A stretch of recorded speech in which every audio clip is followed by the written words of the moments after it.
ഈ വണ്ടിയിൽ നല്ലൊരു പണി കിട്ടിയെന്ന് കയ്യിലുള്ള വണ്ടി നല്ല അടിപൊളിയാക്കണമെന്നുള്ള ഒരു ഇതിന്റെ മൈലേജ് എന്ന് പറയുന്നത് എൻ്റെ വീട്ടുകാരെക്കാട്ടി നെഞ്ചുവരെ നാട്ടുകാർക്കായിരുന്നു കേട്ടോ. കഷ്ടപ്പെട്ട് വെയിറ്റ് ചെയ്തൊരു വർക്ക് ഏതാ? സോ ഹലോ ഗൈസ്, അപ്പോൾ പുതിയൊരു വീഡിയോയിലേക്ക് എല്ലാവർക്കും സ്വാഗതം ഗൈസ്. അപ്പോൾ നമ്മളിന്ന് വന്നേക്കുന്നത് ഒരു മോഡിഫിക്കേഷൻ റിവ്യൂ ആയിട്ടാണ്. അപ്പോൾ വണ്ടി ഏതാണെന്ന് അറിയണ്ടേ, നമ്മുടെ മൈലേജ് കിങ് എന്നൊക്കെ വേണമെങ്കിൽ പറയാം. മൈലേജ് കിങ്, പെട്രോളിൻ്റെ കിങ്, എന്താണെന്ന് വെച്ചാൽ എന്തെന്നാണെങ്കിൽ പറയാം. പണ്ടത്തെ കാലത്ത് റോഡൊക്കെ ഭരിച്ചുകൊണ്ടിരുന്ന ഒരു വിൻറ്റേജ് വണ്ടിയാണ്. അപ്പം മുതലെൻ്റെ ബാഗിൽ തന്നെ ഇപ്പോണ്ട്. അപ്പം നമുക്ക് നേരെ നമ്മുടെ വീഡിയോയിലേക്ക് കാണിച്ചു തരാം. ഗൈസ്, അപ്പം ഇതാണ് വണ്ടി. അപ്പം CT100 മൈലേജ് കിങ് 2006 മോഡല്.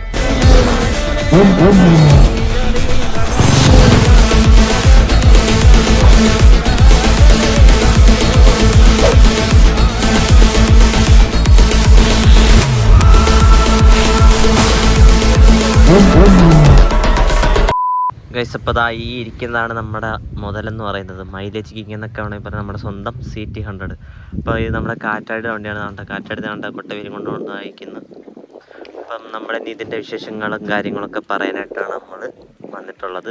അപ്പോൾ ആദ്യം തന്നെ ലുക്ക് വൈസ് നോക്കുവാണെങ്കിൽ സ്റ്റോക്ക് പെയിൻറ്റിൽ തന്നെ നമ്മൾ ക്ലാസിക്കായിട്ട് മോഡിഫൈ ചെയ്ത് വെച്ചേക്കുവാണ്. ഇനി നമുക്ക് ഓരോന്നായിട്ട് എടുത്ത് പറയാം. ആദ്യം തന്നെ നോക്കുമ്പോൾ തന്നെ ടയറിൻ്റെ സെക്ഷൻ വരുമ്പോൾ ഫ്രണ്ട് 18, ബാക്ക് 16 കൊണ്ട് ഇട്ടേക്കുന്നത്. നമുക്ക് ഓണറിൻ്റെ കൂടെ ബാക്കിയുള്ള ഡീറ്റെയിൽസും കാര്യങ്ങളെല്ലാം ചോദിച്ചറിയാം. അപ്പം നമുക്ക് നേരെ ഓണറിനെ വിളിക്കാം. ഇതാണ് ഓണർ അക്ഷയ്, കറ്റടിന്ന് വിളിപ്പേര്.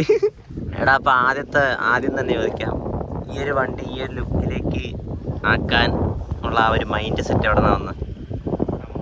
അങ്ങനെ വലുതായിട്ടൊന്നുമില്ല. പിന്നെ കയ്യിലുള്ള വണ്ടി നല്ല അടിപൊളിയാക്കണമെന്നുള്ളൊരിത്. പിന്നെ ഇത് ഞാൻ ഈ വണ്ടി പണിയുന്ന സമയത്ത് എനിക്ക് വലിയ ഒരു പിടുത്തമില്ലായിരുന്നു. സംഭവം വെച്ച് കഴിഞ്ഞാൽ ഈ വണ്ടി ആരും അങ്ങനെ മോഡിഫൈഡ് ചെയ്തിട്ടില്ല. പണിയണമെന്ന് ക്രൈസ് തോന്നി. പിന്നെ പണിത എങ്ങനെ ഇരിക്കുന്നൊന്നും ഒരു പിടുത്തമില്ലായിരുന്നു. പിന്നെ വണ്ടി പണിയുന്ന ടൈമിലാണെങ്കിൽ ഈ മോഡൽ വണ്ടി ആരും ഇങ്ങനെ പണിത് ഞാൻ കണ്ടിട്ടില്ല.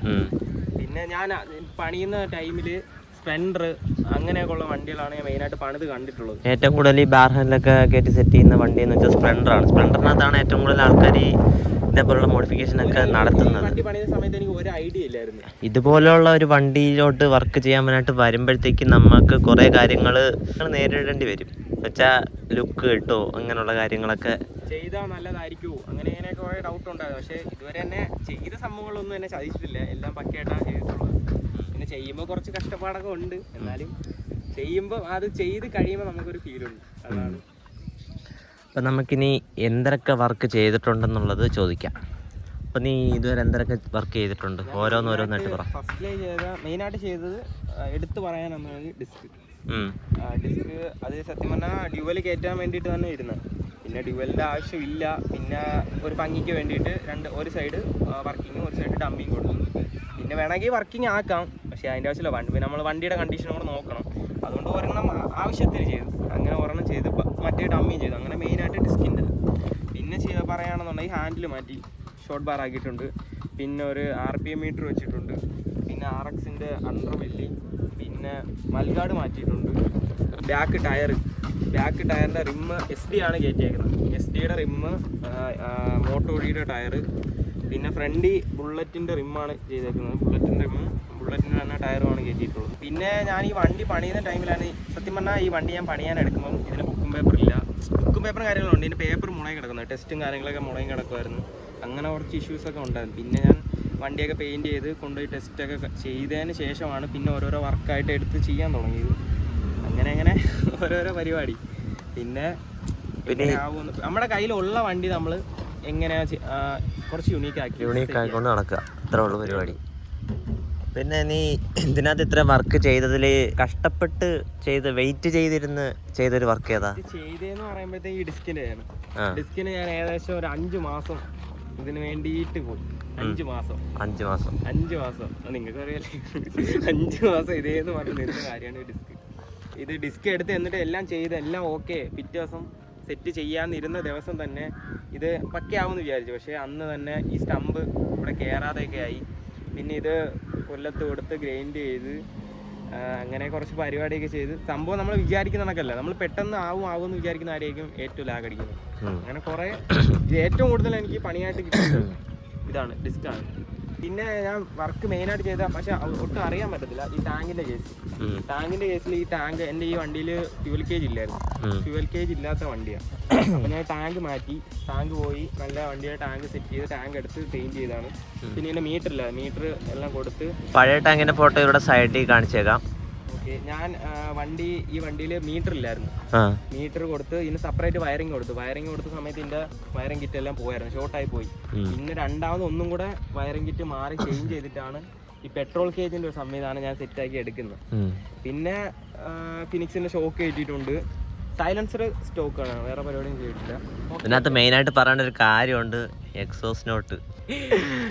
അതാണ് നിങ്ങൾ എടുത്ത് നിൽക്കുന്ന രണ്ട് കാര്യങ്ങൾ. ഒന്ന് ഡിസ്ക്, രണ്ടാമത് ഈ വീലിന്റെ സൈസ്. അത് പക്ഷേ ഇച്ചിരി കൂടെ ദൂരെ എന്നാലും അറിയത്തുള്ളൂ. ഒന്ന് ഫ്രണ്ടിൽ വലിയ സൈസിലുള്ളതും ബാക്കി ചെറിയ സൈസിലുള്ള വീലുമാണ് ഇട്ടേക്കുന്നത്. ഈ ഇൻഡിക്കേറ്റർ ഒക്കെ അടിക്കുന്ന സമയത്ത് എന്നോട് പലരും പറഞ്ഞിട്ടുണ്ട്, എന്തിനാണ് ഇതിന്റെ തന്നെ മേടിക്കുന്നത്, വേറെ വെച്ചുകൂടെ എന്നൊക്കെ പറഞ്ഞിട്ടുണ്ട്. സ്പ്ലെൻഡറിന്റെ ഒക്കെ ചെയ്യാൻ പറഞ്ഞിട്ടുണ്ട്. പക്ഷേ ഓൾറെഡി സ്പ്ലെൻഡറിന് ഉണ്ട്.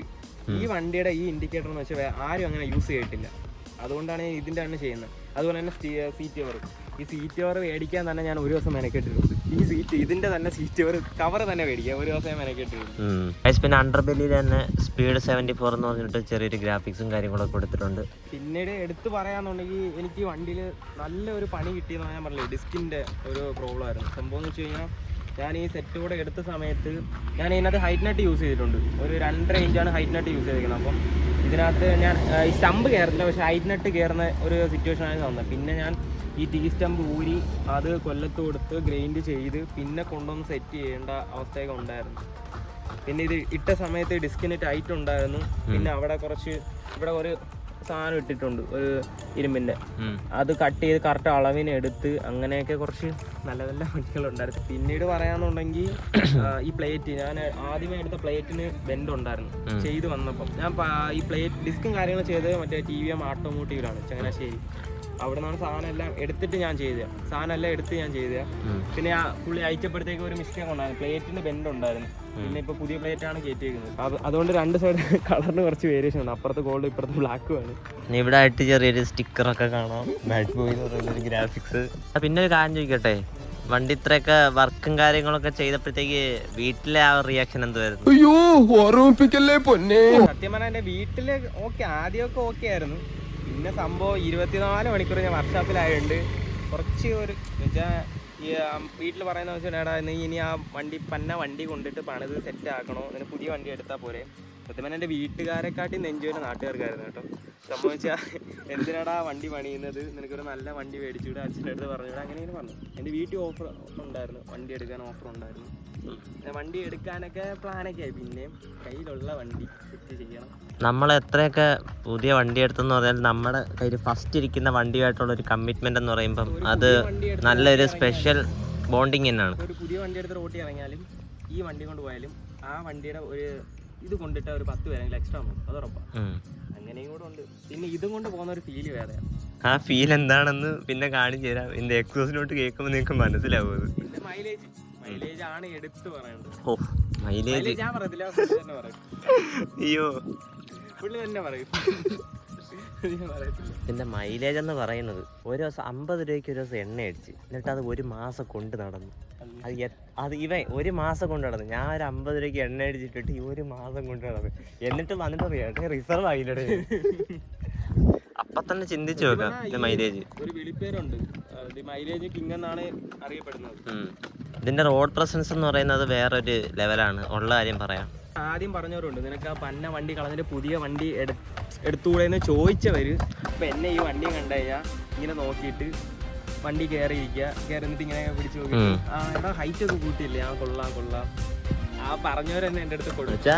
അന്ന് ഇവ ഈ വണ്ടി പണിയാനായിട്ട് പോയ സമയത്ത് പുച്ഛിച്ച കുറേ പേരുണ്ട്. അപ്പം അവരെല്ലാവരും ഇവ വണ്ടിക്കകത്ത് വർക്കെല്ലാം ചെയ്തതിന് ശേഷം വന്നിട്ട് ചോദിക്കുന്ന ചോദ്യം കേൾക്കണം, ആ വണ്ടി നൈസായടാ, പൊളിയായല്ലേ, എത്ര രൂപയായി പണിഞ്ഞ് കൊടുക്കുന്നോന്ന് വരെ ചോദിച്ചവരുണ്ട്. കൂടുതൽ പേര് കൊടുക്കുന്നതാണ് ചോദിക്കുന്നത്. ഇത് എത്രയൊക്കെ പുതിയ വണ്ടി എടുത്തെന്ന് പറഞ്ഞാൽ വീട്ടിലാണ് രാജാവായി.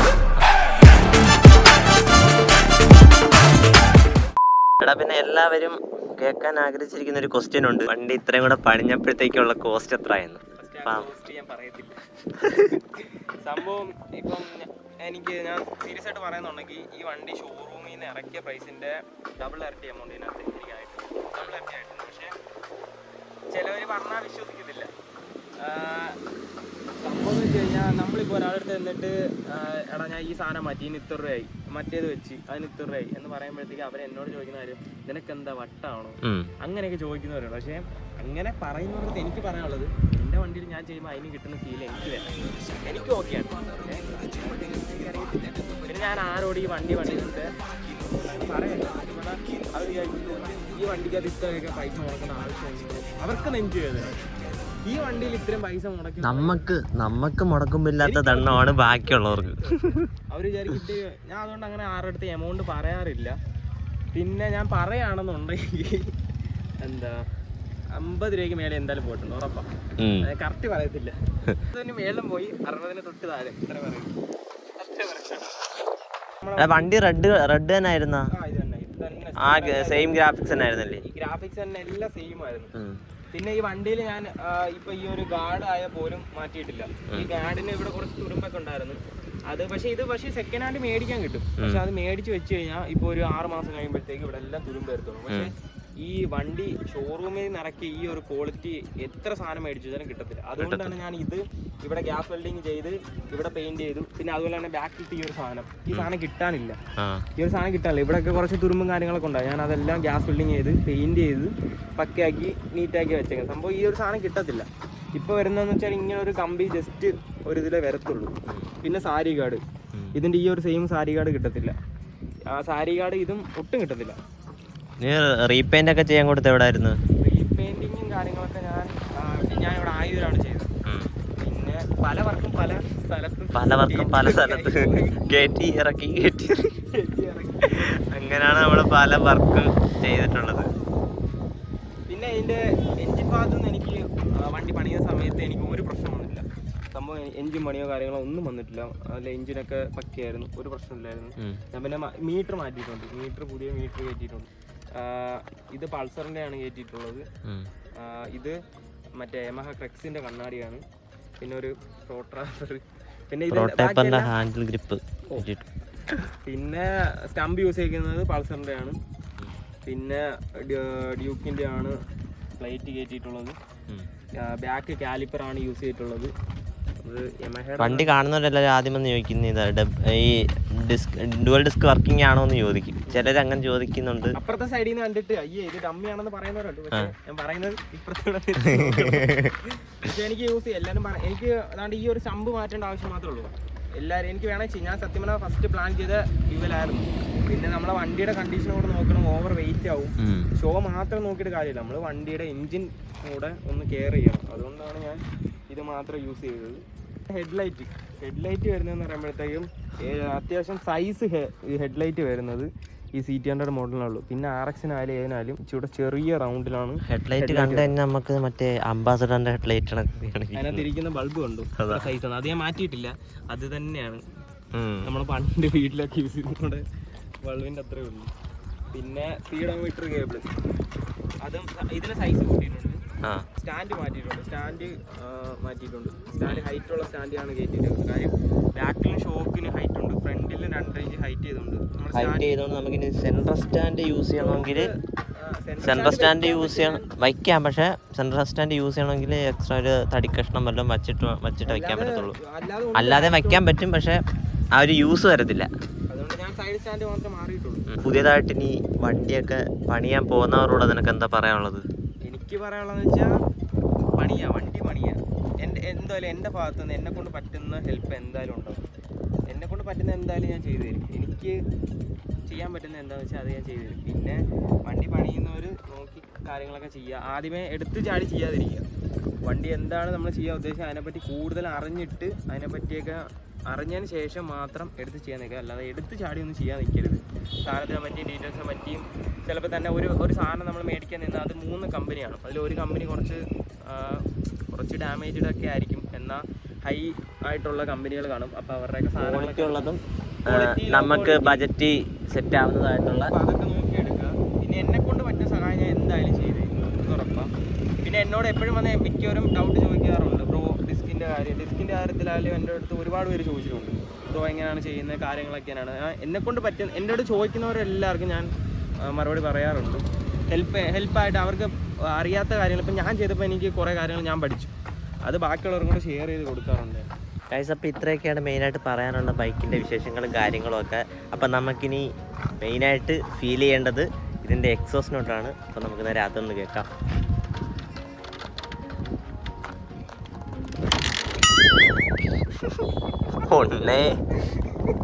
ഒന്ന് ചരിച്ചാല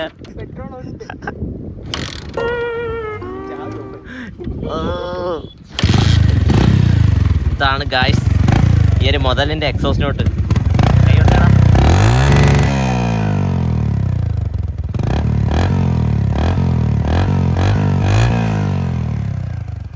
ജസ്റ്റ് ഫീൽ ഇറ്റ്, അത്രേ പറയാനുള്ളൂ.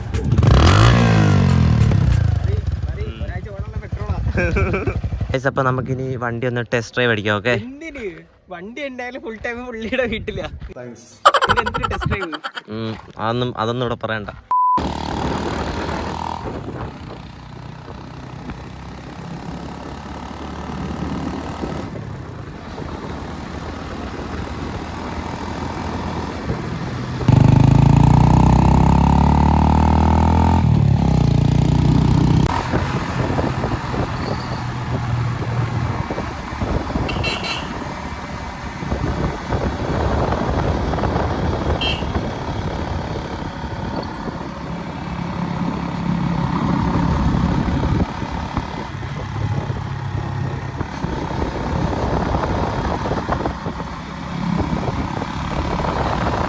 അപ്പോൾ ഇത്രയൊക്കെയാണ് നമ്മുടെ ഇന്നത്തെ ഈ ഒരു വീഡിയോ എന്ന് പറയുന്നത്. അപ്പോൾ ഇന്നത്തെ വീഡിയോ എല്ലാവർക്കും ഇഷ്ടപ്പെട്ടെന്ന് വിചാരിക്കുന്നു. ഇഷ്ടപ്പെട്ടാൽ ലൈക്ക് ചെയ്യുക, കമൻറ്റ് ചെയ്യുക, സപ്പോർട്ട് ചെയ്യുക. ഇനി മറ്റൊരു പുതിയ വെറൈറ്റി വീഡിയോയുമായി കാണുന്നതുവരെ ബൈ ബൈ.